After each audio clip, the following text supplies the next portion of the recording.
आपके गुलाब हो, गुड़हल हो, हर एक पौधे में गुच्छों में कलियाँ चाहते हैं, फूल चाहते हैं, तो इसके लिए बहुत ही चमत्कारी खाद के बारे में बताऊँगी। साथ में आपका कोई भी फ्रूटिंग प्लांट हो, फ्लावरिंग प्लांट हो या कोई भी वेजिटेबल प्लांट हो, हर एक पौधे में इस तरह के ताकतवर खाद दे सकते हैं। अभी फ़रवरी महीना शुरू हो चुका है और हमारे जो गार्डन के बहुत सारे ज़रूरी काम हैं, वो आपको ज़रूर करने होंगे और इस पर मैं आपसे शेयर करने वाली हूँ कौन-कौन से काम आपको अभी ज़रूर करने होंगे। जैसे आपका गुड़हल है, गुलाब है, सभी पौधे में आपको ये न्यूट्रिशन देने होंगे। साथ में पौधे में कुछ ज़रूरी काम करने होंगे और हमारा जो पौधा है साल भर अच्छे से अच्छे फ्लावरिंग करे, इसके लिए ये जो खाद मैं बताऊंगी बहुत ही ताकतवर खाद होगी। पौधे में ग्रोथ तो लाएगा ही, पौधे में भर भर के फ्लावरिंग भी होगी। तो इस तरह के जो ज़रूरी खाद देने होंगे पौधे, ताकि बहुत सारा पौधे को न्यूट्रिशन मिले और जल्दी से जल्दी ग्रोथ होना शुरू हो जाए। तो कटिंग पर भी मैंने वीडियो शेयर किया है, क्योंकि आप अभी सभी पौधे में कटाई छटाई करेंगे, क्योंकि कटाई छटाई करने से क्या होगा, पौधे में बहुत सारा नया शूट आएगा। और कटिंग कैसे लगानी है, आपकी कटिंग अगर बार बार ख़राब हो जाती है, आपका हाइब्रिड गुलाब है, गुड़हल है, सभी पौधे की आप आसानी से कटिंग लगा सकते हैं। और इस तरह के नया तरीका मैंने बताया है जिसमें आपका एक भी कटिंग ख़राब नहीं होगा, किसी भी मौसम में आप आसानी से कटिंग लगा पाएंगे। तो अभी इस टाइम जो है आप अपने सभी पौधे को पूरे दिन के धूप में रखिए। तो ये सबसे पहला और ज़रूरी काम है, ताकि पौधे अपना खाना बना पाए, जो फोटोसिंथेसिस सिस्टम है वो अच्छे से चला पाए, ताकि पौधे में नया जो ग्रोथ है बहुत जल्दी से शुरू हो। दूसरा है, पौधे की मिट्टी की हल्की गुड़ाई करनी है। मिट्टी में गुड़ाई करने से पौधे में जो रूट हैं वो अच्छे से न्यूट्रिशन ले पाएंगे और मिट्टी में गुड़ाई करने से कीड़े मकोड़े फंगस कम हो जाते हैं। साथ में जो रूट है, इतने दिनों से जो रूट सूखे बेजान पड़े हुए हैं उनमें नहीं जान आ जाएगी, पौधे की रूट को ऑक्सीजन भी मिलेगी और ये जो रूट है नया नया न्यूट्रिशन लेने की कोशिश करेंगे। तो इसके लिए मिट्टी की गुड़ाई करनी बहुत ज़रूरी है। हार्ड मिट्टी में कोई भी पौधा सही से ग्रोथ नहीं कर पाता। और अगर आपके पॉट की मिट्टी चिपचिपी है और हर वक्त इस तरह गीली रहती है, तो भी आपके पौधे में कोई फर्टिलाइज़र देने का फ़ायदा नहीं रहेगा। वो जो पौधा है न्यूट्रिशन सही से ले नहीं पाएगा और चिपचिपी मिट्टी आपको अभी इस टाइम चेंज करनी पड़ेगी। आप पौधे को नई मिट्टी दीजिए। और चिपचिपी मिट्टी में क्या होता है, रूट अच्छे से चल नहीं पाते।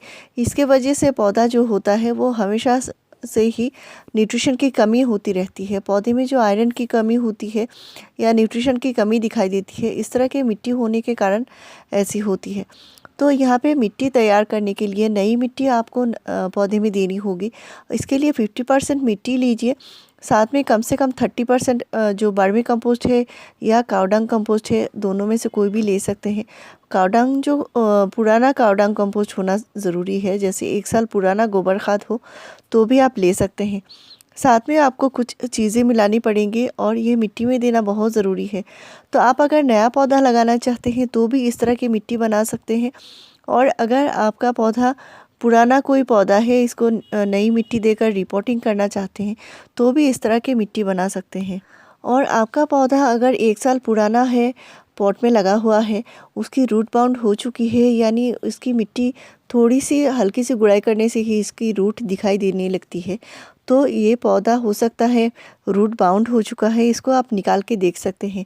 अगर पौधा रूट से बिल्कुल भर चुका है पॉट की मिट्टी, तो आपको इस पौधे को फिर से बड़े साइज़ के पॉट में लगाना होगा। कम से कम 2 इंच बड़े साइज़ के पॉट में लगाइए और इस तरह की मिट्टी तैयार करके नया मिट्टी देकर पौधे को लगाइए। और अगर आप नर्सरी से कोई भी नया पौधा लाते हैं, तो उस पौधे को भी आप इस तरह नई मिट्टी बनाकर लगा सकते हैं। ये नई किसी भी पौधे लगाने के लिए आइडियल मिट्टी है। और ये जो टाइम है, इस टाइम आप कोई भी परमानेंट प्लांट ख़रीद सकते हैं। तो यहाँ पे जो मैंने चीज़ें इस्तेमाल किया है, नीम खली मैंने 2 टीस्पून लिया है, माइक्रो न्यूट्रिएंट्स मैंने 2 टीस्पून लिया है, साथ में मैंने ह्यूमिक एसिड लिया है 1 टीस्पून और एप्सम सॉल्ट लिया है 1 टीस्पून। साथ में जो लिया है मैंने फंजीसाइड लिया है। और ये सारी ही चीज़ें मिलानी ज़रूरी है, ताकि पौधे में फंगस कीड़े ना लगे, पौधे की ग्रोथ सही से होती रहे। तो आपका गार्डन सॉइल अगर भुरभुरी नहीं है, उसमें आपको सैंड मिलाना पड़ेगा। गार्डन सॉइल के साथ कम से कम 20% सैंड मिलाइए, 50% गार्डन सॉइल दीजिए और 30% कंपोस्ट मिलाना ज़रूरी है। आपका पौधा बहुत ज़्यादा पुराना नहीं है तो पौधे की रिपोर्टिंग करने की ज़रूरत नहीं है। आप मिट्टी की 3 से 4 इंच की गुड़ाई कीजिए और पौधे में अच्छे से वर्मी कंपोस्ट या काउ डंग कंपोस्ट दीजिए। यहाँ पे आप 3 से 4 मुट्ठी वर्मी कंपोस्ट या काउ डंग कंपोस्ट दे सकते हैं। इससे पौधा क्या होगा, सही से ग्रोथ करेगा और ये जो पौधा है अभी ग्रोथ करने का बहुत बढ़िया ग्रोथ करेगा तो पौधे में फ्लावरिंग भी फिर से आएगी, क्योंकि ये जो गुलाब होते हैं, गुड़हल होते हैं, इनके नए ग्रोथ में ही फ्लावरिंग होती है। तो आपको कभी भी पौधे में जो न्यूट्रिशन की कमी नहीं होने देना है। मेरे चैनल में जाकर देख सकते हैं, ऑर्गेनिक फर्टिलाइज़र के ऊपर मैंने 350 से ज़्यादा वीडियोस शेयर किए हैं, क्योंकि पौधे में सिर्फ वर्मी कंपोस्ट या काउ डंग कंपोस्ट, गोबर खाद दे देने से पौधे में अच्छी फ्लावरिंग आप नहीं ले सकते। इसके लिए ऑर्गेनिक जो खाद होती है, लिक्विड खाद भी देनी पड़ती है। और मैं इस तरह के वीडियो हमेशा से शेयर करती हूँ, जो मैं अपने प्लांट में यूज़ करती हूँ वही शेयर करती हूँ।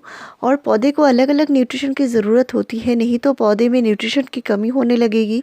और जब भी खाद देनी है आपको, जो है पौधे में खाद देने के लिए मिट्टी है, हल्के ड्राई मिट्टी में ही आपको न्यूट्रिशन देना है। पूरी गीली मिट्टी में कभी भी आपको न्यूट्रिशन भी नहीं देना है और पानी भी नहीं डालना है। नेक्स्ट है, आपके पौधे की कटाई छटाई ज़रूर कीजिए। किसी भी प्लांट अगर पुराना हो चुका है, बड़ा है, उसके स्टेम्स लंबे हो रहे हैं, तो आपको अभी सही टाइम है। इस टाइम आप पौधे की, नया प्लांट है तो हल्की कटाई छटाई कर सकते हैं। और अगर 2-3 साल पुराना प्लांट है तो उसकी आप अच्छे से कटाई छटाई कीजिए। अगर पौधे की ग्रोथ रुक चुकी है तो भी आपको पौधे में ट्रिमिंग यानी प्रूनिंग करनी बहुत ज़रूरी है।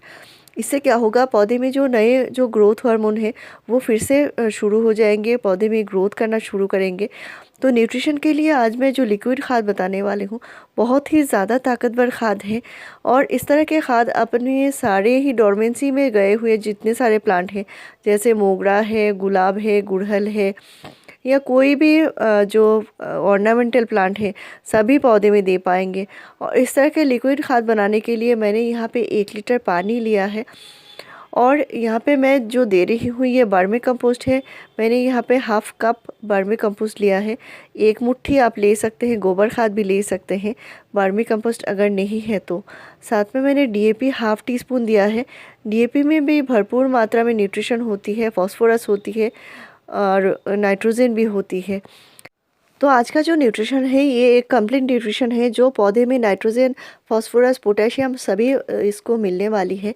साथ में मैंने जो लिया है, यहाँ पे मैंने सरसों की खली लिया है 1 टीस्पून, और साथ में जो दिया है मैंने वो है ऊडेश यानी लकड़ी की राख, जो पौधे में पोटेशियम देगी, कैल्शियम देगी, फास्फोरस देगी और पौधे में बहुत बढ़िया से कीड़े मकोड़े, फंगस को भगाएगी, पौधे को सही से ग्रोथ करने में मदद करेगी।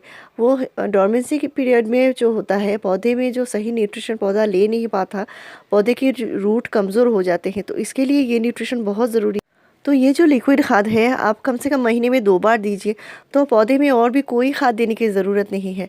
सरसों खली जो खाद होती है वो अपने आप में ही बहुत बढ़िया होती है पौधे के लिए, और इसे आप पौधे की कटाई छटाई करने के बाद पौधे में ज़रूर दीजिए। इससे पौधे में नया नया जो ग्रोथ आएगा, पौधा बहुत जल्दी से घना होगा, बुशी होगा।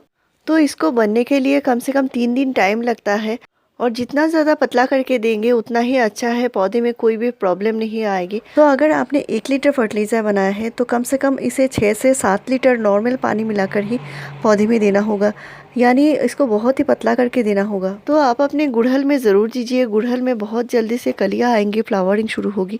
और मोगरा के प्लांट में भी ज़रूर दीजिए। मोगरा के प्लांट में जो जो ज़रूरी काम करने होंगे इस पर मैंने डिटेल्स वीडियो शेयर किया है, और ये खाद देने से पौधे में बहुत जल्दी से नया ग्रोथ शुरू होगा, पौधे में फ्लावरिंग भी बहुत जल्दी से आएगी। तो मेरे चैनल में आपको ऐसी बढ़िया जानकारी मिलती रहेगी। मेरे चैनल को ज़रूर सब्सक्राइब कीजिए, लाइक शेयर और कमेंट कीजिए। वीडियो पूरा देखने के लिए थैंक यू।